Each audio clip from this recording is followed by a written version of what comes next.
To preclude any uncertainty, this video is about the Japanese meta with EB04, EB03, and OP14 all fully usable. However, don't click off this video because I think this is going to be a very interesting one, framed as a meta breakdown video centering around the Japan finals. This video will be relevant to those looking to understand these decks more fully come OP15. Because building decks can be complicated, especially with so many good cards being printed out for so many leaders. You're not just trying to find cards to fill out places in the deck, but you're actually trying to figure out which cards you actually take out to fit in all of the cards into that 50 card threshold. This video will help streamline that process, explaining the concept of the decks, how they stack up against this OP14 meta, as well as some additional side tips here and there if I can provide them on things like card choices. And while it can make your One Piece card game journey a little bit easier and help streamline this process, Opera GX can help you customize and streamline the process in just about everything else.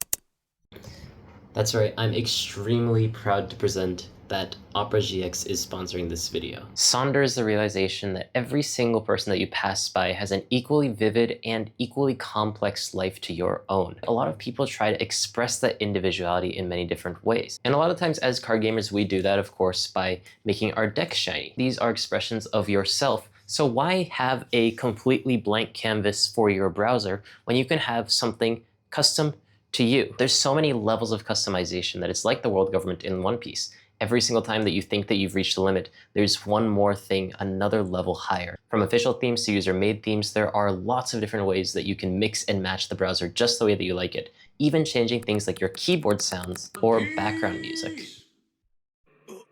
And of course, if that background music is out of place, you can simply turn it off and on at will without affecting the other parts of your browser. And even the really cute startup logo that caught me by surprise when I was messing with the settings. Tab sounds, UI icons, the GX icon itself, even the custom cursor don't even hold a candle to the actual benefits of using this browser, which is of course its optimization and tools that I've never seen anywhere else in the browsers that I used to use. I think that for most people, the video pop-out feature is going to be the most interesting. You don't even need to have the browser open. This is just on top of everything that you're doing, so you can bring the video anywhere with you on your desktop. On top of this video pop-out feature, which I didn't even know was possible because no other browser seems to actually be able to do it, another thing is a built-in screen splitter, which means that you don't have to fumble around and try to get your screens to fit nicely into your screen. You simply drag the tabs so that you have it exactly where you need it to be, so you can compare that, wait a minute, the first and the second place deck lists from this tournament we're using the exact same 50. And of course, while this is a sponsor segment, one thing that I really enjoyed about this that they didn't specifically ask me to talk about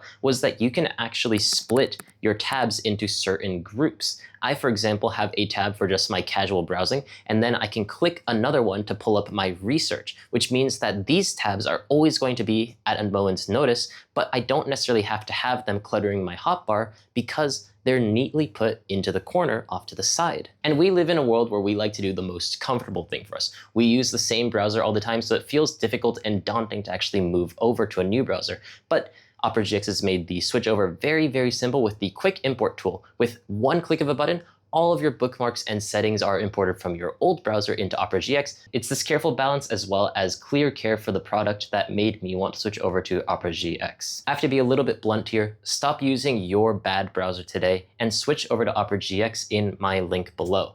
Once again, thank you so much to Opera GX for sponsoring a small channel like mine. I appreciate it so much, and let's get back into the meta breakdown. Balance is a tricky thing, and Bandai's done a pretty good job so far with the card game. Though we have had some tier 0 decks in the past, those decks are few and far between.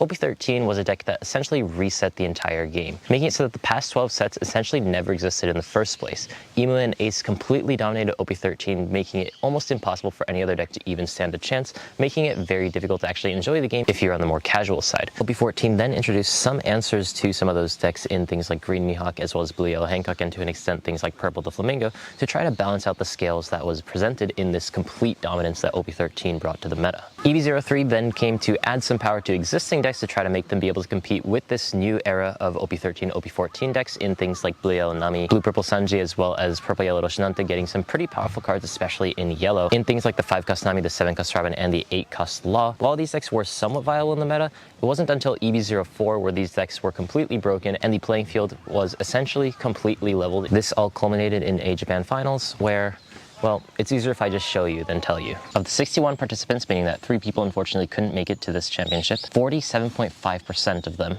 29 people, brought Blue Yellow Boa Hancock. And while this isn't unheard of, because if we look back at last year's Japan Finals, we also had an absolute complete dominance of things like Green Purple Luffy, this is still a very surprising result for many people, those who participated included. Following Hancock was Blue Yellow Nami at 6, Purple Yellow Rosinante at 5, Red Green Law at 4, Mihawk at 4, and then a series of a lot of smaller decks at 3, 2, and 1. Surprisingly, Ace and Emu have both completely fallen off a cliff, and while we will talk about why that may be the case in this tournament later on, that's not the focus of this video, which is probably going to be refreshing because all of these meta breakdown videos have had to center around them for so long. Now, despite Hancock making up 47.5% of this tournament and 24% of them making top cut, converting from the Swiss stage, Hancock was not the winner of this day. Blue, Yellow, Nami was. Now, does this indicate that Hancock's the best leader? Does this indicate that Nami's the best leader? Actually, in my opinion, I think that both of them are not the best leader. And also, I'm not going to say that Emu is the best leader either this time. The leader that I believe to be the best in this meta has an astoundingly good matchup into the top 3 most played decks within this tournament. And with some small changes in the space-time continuum, could have actually won on the day. Still, before we go into all of that, let's talk about the most played deck, Hancock, and why she exploded from a pretty solid tier 2 deck to being the undisputed best deck in the format. At least in some people's eyes. Hancock is a deck that's powerful all around. It has a very powerful leader effect, very powerful support in the Kuja and Amazon Lily package, and has a very streamlined and simple game plan. I won't reiterate it for the 20,000th time, but sometimes Hancock's late game is just completely unblockable. Because this leader is just so powerful, being able to cover for a lot of the weaknesses that both blue and yellow have in being able to play out some really powerful trigger characters that are defended by your leader effect, it makes it very impressive to fight against Hancock, and very simple for Hancock players to know exactly how to play out of certain situations. In the West, Hancock hasn't shined all too much just due to the fact that it doesn't have access to EB03, but the East, if you've seen any results, has been really struggling against this deck. There was a lot of discourse in the past, especially between the East and the West, between how influential this 5-cost Nami is, being able to switch a matchup potentially from a 40-60 in one direction to a 60-40 in the other direction, but I do think that this card is that relevant to this deck. Because Hancock is pretty solid on her own, having generically powerful mid-game cards like this 5-cost Nami that not only get you very close to lethal, but also subsequently attach a long to your leader, which combos perfectly with your leader effect while also having a very powerful on-KO effect, which makes it difficult to actually get rid of this card, essentially just gives this deck a massive boost, which there's simply no comparison to in the past. Hancock has a very established core needing to play around Amazon Lily and Kuja Pirates, but does have enough space in the deck to be able to put in some really generically powerful blue and yellow cards, like this 5-cost Nami, the 1-cost Slave Arrow, and of course, the bane of all of our existence, the 4-cost Pudding. Hancock was a deck that was very annoying to fight against, but didn't necessarily feel like the top deck because it was swayed a lot by your draws and how your opponent knew how to play against the matchup. However, this doesn't feel exactly that way in EB04, because in EB04, we had one of the most strong yellow cards ever printed, in my opinion, the 5-cost Borsalino.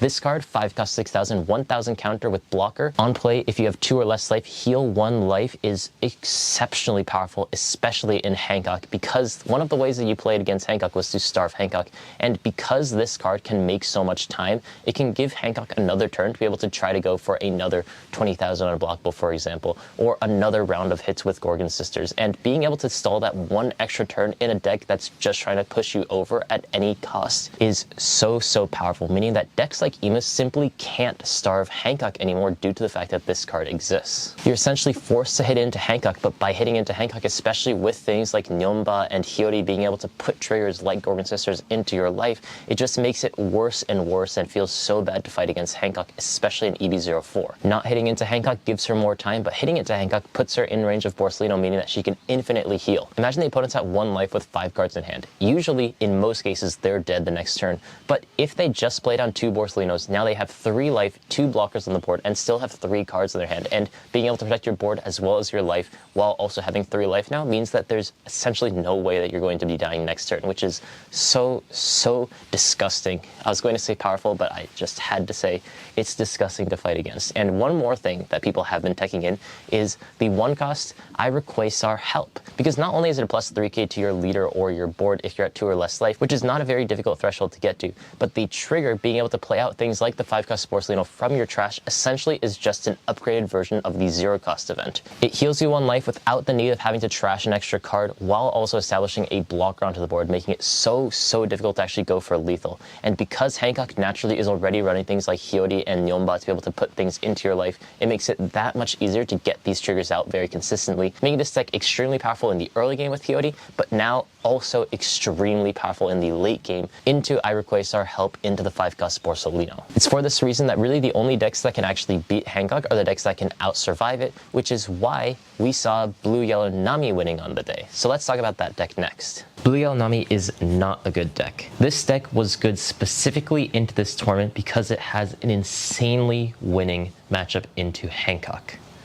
Hancock is a deck that generally tries to pepper smaller attacks 5 once you get Gorgon Scissors out, 6k at the opponent's leader, and then close out the game with things like the 9-cost Hancock into the Perfume Femur. But Blue-Yellow Nami is such a resilient deck into some of these more low-to-the-ground aggressive decks that's very difficult to actually get Nami to a point where she's at 0 life to then be able to break through with things like Perfume Femur. Not only this, but because Nami can not only run things like the 5-cost Nami that, of course, Hancock also runs, but because she's a Straw Hat leader, she can also run the 7-cost Robin, meaning that she can keep healing, and because you're trashing 1 life, you get an extra draw from your leader effect. And she can also use the 5-cost Borsalino, meaning that she's never going to be going to 0 life against Hancock, just permanently staying as healthy as possible, and thanks to her leader effect being able to draw her so many cards and being able to stay at 7k at the cost of only 1 card, she has an insanely good Hancock matchup, meaning that if she only hits Hancock throughout the entire day, then Nami most assuredly is going to be the deck that wins, and it was. Now, the reason why I don't say that Nami is good is because she actually has a bad Mihawk matchup, bad Ema matchup, and a bad blue-purple Sanji matchup. And these 3 decks, while less relevant nowadays, are still rather relevant when it comes to local tournaments or even regional events in OP14. The reason why the winner chose to bring Nami was because they expect to see an ocean of Hancock players, and that's exactly what they saw. It was such a good meta answer that the 1st and 2nd place were running the exact same 50, being testing partners and hitting each other in the finals in a very poetic fashion. Still, if you ignore some of these bad matches because they have been coming down a lot in play rate recently, then Nami is actually in a pretty good spot within the meta, which is of course why she ended up winning. The reason why Nami is good in this meta is because she's just an extremely resilient deck, and if you're not fighting decks that make really large bodies on the board and can keep hitting you over and over at 7k or higher every turn, ergo things like Ema, Sanji, Mihawk, or even things like Blue-Purple Luffy, then you're in a relatively good spot. And interestingly, something that I hadn't seen before was the Thriller Bark package used in Nami. This package is just generically good, but especially in this version of Nami where you're just trying to stay as healthy as possible and out-survive Hancock especially, the 8-cost Moria is going to be the star of this deck, just being able to give you that 1 extra way of healing life. Now, not only do you have things like the 7-cost Robin and the 5-cost Borsalino, but you also have things like the 8-cost Moria as well, to just keep healing life to make sure you never go down to that scary threshold where the opponent can and will break through with that 20,000 unblockable attack. This generically powerful leader effect, being able to keep your leader at 7k throughout the entire game while drawing an insane amount of cards, was the reason why Nami was so good into Hancock and was the winner on the day. However, I have to be honest and say that I think that this would not go the same way if this happened in the West, just due to the fact that the amount of people who are playing at the national level events, which is the same sort of event that would qualify you for Worlds as the Japan Finals, there's going to be too many different types of decks you're going to be hitting that you can't actually target one singular deck in the way that Nami targets Hancock. And when we look at the most played decks in this tournament, we see 3 yellow decks at the top. We just assume that, okay, 5-cost Borsalino is the most disgusting thing that's ever been printed, so it's just being put into every single yellow deck. And while you would be correct, Borsalino isn't actually used for the 3rd most played deck in this tournament, Purple Yellow Rosinante, who himself is a very, very interesting deck. So let's now talk about him. Purple Yellow Rosinante is a very interesting deck because it was a sort of gimmick deck back in the day when it was first released, just spamming out every single law that you can possibly play at a little bit cheaper thanks to your leader effect. But this leader effect has always been a little bit awkward because you need to return 1 dong to actually play out a character. While you do get the character for technically 2 dong cheaper, you can't really use that to its full extent unless you first use 1 dong, meaning that essentially you're only getting 1 dong off being able to play a 6-cost on your 5 dong turn or a 7-cost on your 6 dong turn. And while this was strong if you were able to weave in things like Searchers, Rosinante has always been a little bit of a gimmick deck. However, with EB03 introducing the 8-cost law and EB04 introducing the 6-cost law on Rosinante, this card has suddenly been propelled into very high meta relevancy. Starting with the card people are more familiar with, the Da and Rosinante card. This is a 6-cost 8,000 blocker, which on play if you have less than or equal to the opponent's dong, then you get 1 dong active and draw 1 card. This is a relatively tame and simple effect, but with your leader effect, you can technically play this out on your 5 dong turn. Playing out a 6-cost 8,000 blocker this early on into the game, while also being able to refresh your hand size and also get a dong back, meaning that next turn you can play out things like that 7-cost law without any sort of issue, is exceptionally powerful within this deck, which is a large reason for how this deck has been able to carve out its niche within the meta.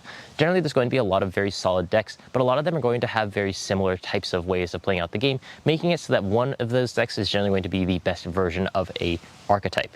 If you look at things like Burn Aggro aggro decks, you have things like Bella Betty, Red Rayleigh, as well as Blue Jinbei, but Red Rayleigh just being able to more consistently be able to find your cards and be able to replace the cards in your hand thanks to so many of them being searchers, or Jinbei being able to very easily and very quickly make 5,000 power attacks from the early game, have made those types of decks stand out more recently if you look at just burn aggro decks. The reason why Rosinante is unique in this sense is that while he's an aggressive deck, almost always wanting to go first in any matchup, he's actually surprisingly very defensive as well. Because this 6-cost Law Rosinante is a blocker, and this is further exacerbated with the 8-cost Law. This card is an 8-cost 6,000 rush character, which of course means that you can play it out for 6 stone with your leader effect, but once you use the activate main, trashing the card as well as 1 card from your hand, you can heal 1 life and play out a 7-cost or less Law. Not only are you healing life for very cheap within this deck, but in tandem with things like the Law and Rosinante, you have a lot of resiliency while building up a massive board, and things like the 7-cost Law being able to give your entire board essentially, because they're all going to be Laws or Rosinantes for the most part, plus 1,000 power, you can very easily build up a massive board that's hard for the opponent to deal with, while also making it difficult for the opponent to not only go for your life, but also go for your board thanks to the second part of your leader effect, being able to defend these Laws when they would be KO'd. However, because these Laws are only protected from KO effects, if the opponent does have any sort of balancing effects or botting effects, these decks will tend to suffer a lot, meaning that of course it has a bad matchup into things like blue-purple Sanji. Still, thanks to this hybrid of aggressive and defensive play, it's a very solid deck now with the full support of EB04, and we've even seen some people doing quite well within EB03 as well, even without this Law, further exemplifying the potential power that it has within this meta. The reason why the 5-cost Borsellino is not run in this deck is because of this 8-cost Law. This Law being able to just play out another powerful Law character on top of itself while getting a hit in, while also healing you, just does a lot more than Borsellino, but because it's very specific to Purple Yellow Rosinante, no other deck can really abuse this. But Purple Yellow Rosinante, the deck that this card was made for, can abuse this so well, meaning that it's one of the rare few yellow decks that doesn't actually need to rely on Borsellino for the defensive capabilities. This defensive capability, alongside cards like I Love You, which is a plus 2,000 to your leader or characters while being able to pick up a Trafalgar Law from your trash, makes it so you have a decent amount of counter, being able to pull a 2,000 counter Law from your trash, but could potentially set up for plays in your next turn, being able to, for example, repeat the 8-cost Law over and over again, or if you don't have things like that, drawing things like the 4-cost Law or the 6-cost Law Rosinante, because it is traded as Trafalgar Law according to the rules. This deck all around has a very solid matchup spread across the board, struggling very specifically to blue removal, meaning that on paper maybe the blue-yellow Nami matchup would be a bit more difficult, but because your characters are so high in power, the other clause in Nami's leader effect being able to become 7,000 power is less relevant, because all of your attacks are going to be 8 to 9,000, making it very difficult for Nami to actually be able to defend against these attacks, especially with Nami now playing the Thriller Bark package, at least in the Japan finals. I think that this matchup would probably be Rosinante favored, but of course, because this is a very different and weird matchup, it's hard to actually say for sure. In general though, Rosinante, one of my favorite decks that came out in OP12, is finally seeing the limelight, and I think is going to be one of the more relevant decks for the West, because you guys are actually going to have the full support of Rosinante once EB03 comes out. Which brings me to my next deck, another deck that's going to receive its full support once EB03 is out in the West, and the deck that I personally believe is the strongest deck in the game right now and just couldn't quite make it on the day: blue-purple Sanji. And by the way, I've come about an hour away from where I live just to have some nice scenery for my videos, so if you're enjoying the content, maybe consider liking, subscribing, or sending it to your favorite goon server. Have you ever played Miracle Rogue? Have you ever played Solitaire? That's what blue-purple Sanji is like. Blue-purple Sanji is a deck that does a lot of his own things on his own turn, making it very annoying to really play against, because you're just watching the opponent play with himself. A lot of people think that blue-purple Sanji is a pretty simple deck, just playing all of the cards that you have in your hand. But actually, it's one of the most difficult decks because of how unique it is. And because of its difficulty, it's no surprise that a lot of people have decided not to play it despite its power within this meta. Sanji as a deck revolves around the 3-cost Sanji. This 3-cost 5,000 is essentially just a upgraded Burgess. Although it's harder to get the power up high, it's also hard to remove. So essentially what this deck does is line up a bunch of these 3-cost Sanjis, increase their power as much as possible, and use these early game cards as your late game as well, because they're so hard to get rid of. And eventually in the early game, once you get to 7, 8, sometimes even 9,000 power, they can be really hard to deal with, especially for something that only costs 3. Historically in the past, these 3-cost Sanjis could only really get up to 7,000 power, maybe sometimes 8,000 power in the late game, but it's very difficult to get that many events into your trash because you physically had to use every single one or get them in through means like the 1-cost Kaya. But still, this was a very heavy cost, especially at the time with things like Green Zoro so rampant in the meta. However, EB03 and EB04 brought 3 extremely powerful cards to the deck. The first one, of course, being I Heard the Sound of Ladies' Teardrops Falling. This card being able to look at the top 3 cards and dump the rest into your trash is so powerful when it comes to Blue Purple Sanji because it helps you get potentially 3 events into your trash, of course this card included. Just 2 activations of this event could potentially get you to 5 events in your trash, meaning that this card alone could account for 2,000 power for your Sanjis across the board. Meanwhile, historically, while it's been very difficult to get the 3-cost Sanji up to 8,000 power in the late game, now it's actually easy to get it up to 9,000 power once you get to those later turns. But another issue that has always plagued the Sanji deck is that while maybe you can get some events into your trash, it's very difficult to actually find timings to actually play out the 3-cost Sanji. If you don't play it on curve on that 3-dong or 4-dong turn, a lot of times you have to forsake playing things like that 4-cost Reiju or the 6-cost Jozu and instead play out the 3-cost Sanji, hope that you can survive the next couple of turns just so you can eventually have enough attackers on the board to be able to close out the game that way. However, this as well has been solved with Stealth Black. Stealth Black being a Straw Hat event means that with your lead effect, by only returning 1 dong, you can activate it from your hand. This card being able to pull out a 6,000 power or less Sanji from your trash means that not only can you play out the 3-cost Sanji, which is of course going to be very, very powerful for essentially free with your leader effect, you can also pull out the 6-cost Sanji. This 6-cost Sanji, not only is it a 2,000 counter, not only does it have 6,000 power, but because it's a 6-cost as well, it means that the opponent can't actually use something like Marcus Mars or Ground Death to actually get rid of it to actually go for lethal. Depending on the timings, a lot of times you don't actually need that extra aggression, you just need to survive a little bit more, and having this versatility in the deck on a 2,000 counter off of a card that you can play for free makes it that this card is no longer a 6-cost 6,000, nor, according to the rules, could it be a 3-cost 6,000. Actually, it's essentially a 0-cost 6,000 block and helps this deck immensely in more ways than one. Stealth Black brings so much versatility to this deck and brings a lot of interesting strategy as well because you can choose to go for this more aggressive plan or for this more defensive plan. And just having this on an event makes it so much easier to use within the deck, giving this deck a lot of flexibility. And so while this Tier 3 deck has started to become Tier 2 with the EB04 support, the EB03 support in the 5-cost Reiju, I think, is what puts it above the rest in Tier 1. My pick for the strongest deck in the current format. The 5-cost Reiju is rather simple in what it says, but nonetheless what it says is absolutely broken. It's a 5-cost 5,000 character with 1,000 counter, and on play, if you return 1 dong card, you can activate any 7-cost or less event from your trash. This means that on a 5,000 body, you can on play out Red Rock. You can play out Gravity Blade. And so essentially you just need to have one of these cards in your trash to be able to use the card permanently whenever, because Reiju doesn't actually return the card to the bottom of your deck like any sensible card probably would. It just uses the effect, meaning that even if you only have 1 Gravity Blade in your trash, you can use it 4 times if you have 4 Reijus. This can of course be increased even more if you have things like Slave Arrow. Slave Arrow not being able to return the 1-cost Otama can sting a little bit, but essentially you're only going to be using Slave Arrow to bounce back the 5-cost Reiju, replace the Reiju, and just keep using this on play effect because that's how powerful this card is. Having the versatility to choose between being able to bottom any one of the opponent's characters with Red Rock or being able to choose to bottom deck 2 of the opponent's smaller characters with Gravity Blade is so powerful in this deck, meaning that if the opponent's deck is weak to removal, they're most assuredly going to be losing. Next, let's talk about the Universal People's Cope Red Green Law, a deck that everyone has always wanted to make work every single deck but has failed to. Until now. If we look historically at the 3 Japan finals that we have had, Green Uta won the first one with 8-cost Kid, Red Green Smoker won the second one with 8-cost Kid, and Red Green Law made it all the way up to top 4 in this third one, almost taking it home, losing to Blue Yellow Nami in the end. But if you look at the log list, this deck doesn't run any new cards in EB03 nor EB04. So what gives? Well, the OP14 support for this deck in the Supernovas in red have been extremely powerful for this deck. What was meant for Red Law is actually extremely good in Red Green Law because now you finally have a red 1-cost searcher for Supernovas. This means that you can make the deck entirely around the Supernova package, and with your lead effects spreading out all of these 1-costs onto the board to then replace them with 5-costs onto the board makes it that it's very, very powerful, and the most powerful of these cards is going to be the 5-cost X-Drake.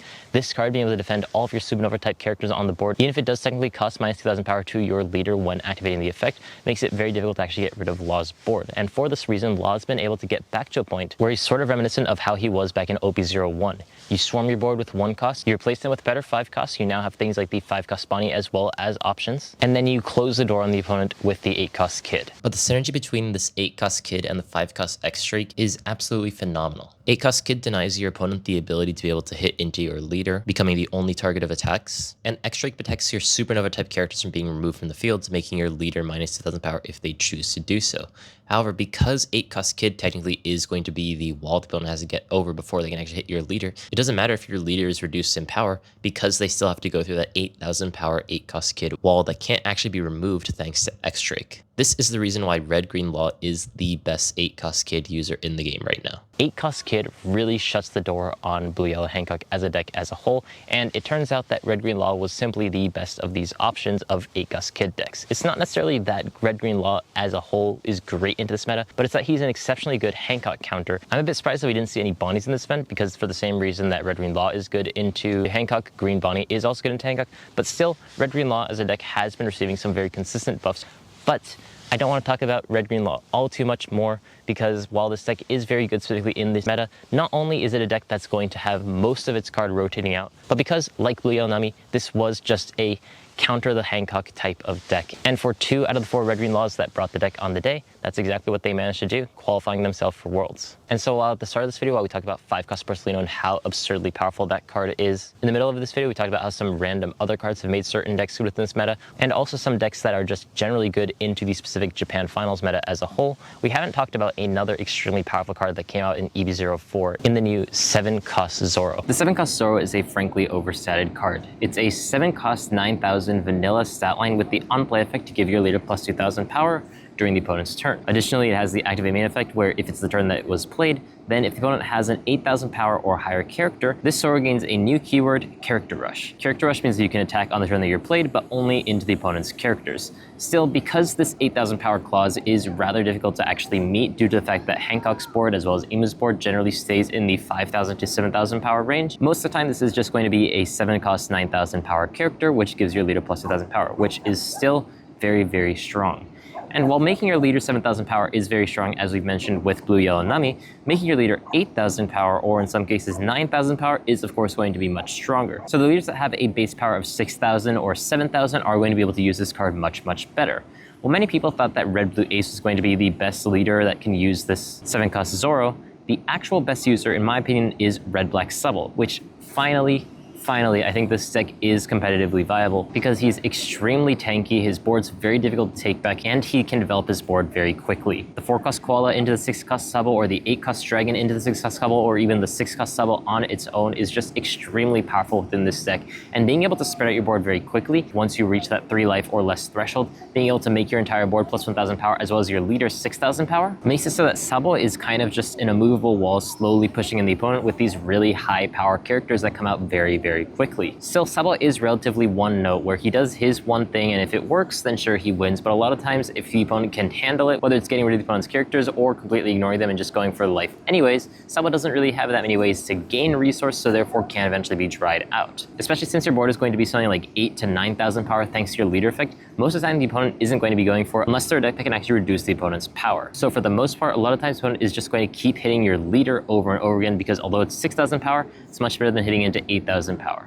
The 7-cost Zoro, however, solves this by making your leader 8,000 power as well. Once you've developed a relatively strong board with the 6-cost Sabo or the 8-cost Dragon, you can then play out the 7-cost Zoro, which mind you is searchable off of the 1-cost Garp, to make it very difficult for the opponent to actually close out the game while you're slowly impending doom on the opponent. While I won't say that Sabo is top tier, I think that with this card, finally he's in a very good spot within the meta, and I think that he is somewhat underrated in this aspect. The other leader that is, in a way, overrated, actually, and another 7-cost Zoro leader is Red Blue Ace. Red Blue Ace was one of the premier picks from OP13, but has slowly fallen off just due to the fact that the matchups just haven't been very good for him recently. A lot of people were thinking that the 7-cost Zoro would completely solve this because your curve going first would now have an exceptionally powerful 7-dong turn, but the issue with this 7-cost Zoro is that it's only good on the 7-dong turn in Ace. After that 7-dong turn, when you're going first, from 9-dong onwards, you're going to want to be playing those 10-cost new gates, whether it's through the 8-cost event or alone. And when you're going second, you're going to go straight from 6-dong to 8-dong, meaning that you never have a time to actually play out the 7-cost Zoro. So while it does help your curve when you're on the weaker side of going first, it doesn't necessarily actually make you that much stronger as a whole, while also introducing a couple more bricks into your deck. Still, this isn't to say that the deck is bad, however. I think that it's still a very consistent deck, but he does have a lot more bad matchups in OP14, so therefore his play rate has been coming down quite a bit. But speaking of these 7-cost Zoro decks, there is one that I actually haven't mentioned yet, which actually the 7-cost Zoro was technically made for, and that is Red Yellow Bonney. I was surprised that we didn't see any Red Yellow Bonney at the Japan finals, because I think that it's in this sort of same realm of a deck that's pretty good into Hancock. Not only this, but because your characters are really high in power, it can also hit over things like Blue Yellow Nami. So perhaps maybe just a bad meta read from a lot of people, maybe not expecting as many Hancock players, or maybe expecting more different decks like EB, which is surprisingly actually a little bit favored into something like Bonney, dissuaded some people from bringing Bonney. But I think that Bonney is a relatively good deck if and only if you can dodge things like blue-purple Sanji and EB. Bonney being red and yellow has the benefit of being able to search things like the 5-cost Nami with the new 1-cost Bonney, and also of course the 5-cost Porcelino is searchable within this deck as well. This leader, once you reach 1 life, becomes a 7,000 power leader on the opponent's turn. So with the 7-cost Zoro, or of course the 10-cost Luffy, you can actually become 9,000 power on the opponent's turn, making it very, very difficult to actually close out the game versus Bonney. The thing that's holding back Bonney is generally going to be her matchups. She's very good into low to the ground decks, as you would expect, similar to a deck like Blue Yellow Nami, but she does tend to struggle a lot more into decks that can hit over that, or of course get rid of her board, because she's only really going to be playing out 1 character per turn. EB, for example, who has a rather difficult matchup into Roger, actually beats Bonney because her board is much lower in power, meaning that although the opponent's leader is 9,000 power, if you have a rested 7-cost Zoro on the board, then with just 1 Nostril that becomes 7,000, and it becomes much easier to take the opponent's board compared to a deck like Roger. Still, Bonney is a deck that has strengths and weaknesses, which can be said for almost every other deck within the game as well, so I don't think you can really discount it on these demerits alone. Oftentimes in the late game, Bonney will just try to stall out the game as long as possible, staying at 9,000 power for as long as possible to try to close out the game with the 9,000, 10,000, and 12,000 power characters that are played in that 7-cost Zoro, 9-cost Bonney, and the 10-cost Nika. And versus a lot of decks, there isn't really much that you can do in the face of that, just simply due to the fact that 9,000 is massive. Still, because Bonney, like a deck like Sabo, doesn't really have ways to actually increase the amount of resources and just has ways of mitigating the amount of resources that you end up losing, you do inevitably eventually get toppled over if the opponent does manage to find ways to get slow chip attacks in, even if they're a little bit over the course of a couple of turns. All in all, I'm happy that Sabo is somewhat playable now, and if I had a little bit more time in OP14, then I would have definitely messed around with this more, but because we have OP15 right around the corner, I do need to start focusing on testing that, so that is why I'm going to have to move on. But moving on from the 7-cost Zoro, let's talk about another powerful red deck that doesn't actually rely on this 7-cost Zoro, Red Black Koby. Unlike a deck like Red Green Law or Blue Yellow Nami, a deck that I think is stronger than its representation in the Japan finals. The reason why I think that it didn't do all too well in the Japan finals is because, well, the Blue-Yellow Hancock matchup is really bad, and if the most represented deck in the tournament is going to be Blue-Yellow Hancock, you absolutely should not be playing Koby, and for that reason, this Koby lost to all 3 of the Hancocks that he fought. Still, Koby is another deck that has gotten exceptionally powerful buffs over the last couple of sets. The 3-cost Hibari is one of the most powerful cards that this deck has, being on play and on attack, able to give one of your characters or leader's ability to attack into active characters, and the activate main being able to reduce one of the opponent's characters by 1,000 power makes it much easier to take the opponent's board back in a way that it wasn't really able to before with things like the 5-cost Hibari. Because it's on play and on attack, on the turn that it's played, you can actually attack with it immediately, give the effect to your leader, and then swing into one of the opponent's characters twice, meaning that the opponent's lower power characters are just simply not going to be able to stick onto the board no matter what. Unfortunately, my camera just died, which means now we're going into vlog mode while I talk about Koby at the very end of this video. Koby has always had an issue. Well, while he can protect his characters that are KO'd through effects, he can't actually protect his characters that are KO'd through combat. And because Koby couldn't really establish his board very well, it was very easy to just take back his board through combat, and he just wouldn't really be able to do all too much. However, the 4-cost Kujaku introduced in EB03 solves this because it's a 4-cost 6,000 character, which on play allows you to trash one Navy type card to draw 2 cards, which is already powerful, but has the additional effect of being able to make all of your sword characters plus 2,000 power on the opponent's turn, meaning that this character on the opponent's turn is a 4-cost 8,000, your Hibari is a 3-cost 7,000, but only on the opponent's turn, meaning that it's just very difficult to take back Koby's board. Still, while this alone is pretty solid, it's not the only buffs that Koby got, because in EB04, the 6-cost Koby makes the 6-cost Helmeppo fittingly extremely powerful. The 6-cost Helmeppo had the ability to put an 8-cost or less sword character from the trash onto the board direct, which sounds absurdly powerful, but it comes with the stipulation that this character disappears at the end of the turn. The 6-cost Koby, however, is immune to being removed by any sorts of effect, including your own, meaning that at the end of your turn, this Koby sticks on the board, just at the cost of 1 card from your hand. However, because Koby has a second effect, meaning that when the opponent's characters would be KO'd, you draw 1 card, this effectively becomes null and void, and as the turns go on, and as you're slowly getting rid of the opponent's characters over and over again, you're drawing an exceptional number of cards through this Koby that just can't be removed. This core package, now revolving around things like the 6-cost Koby as well as the 3-cost Hibari, gives Koby a lot more versatility and a lot more resources in the game to be able to slowly take out the opponent's board with other sorts of power reduction, like things like Honesty Impact, Round Table, or of course things like the 4-cost Doll. It essentially only loses to decks like Ina and Hancock, so if these decks tend to come down in play rate, I think that Koby could be in a very, very good spot. It's just that in this Japan finals, because there were so many Hancocks, that he simply wasn't able to shine in the way that he really wanted to. Thank you guys for watching this video. I hope you guys enjoyed it. I actually climbed all the way up to the top of that mountain as I was filming this video, so a little bit of context to where I am. I'm in Arashiyama. Thank you guys for watching this video. Make sure to like, comment, subscribe, goon, whatever you want. I'll see you guys next time. Bye-bye.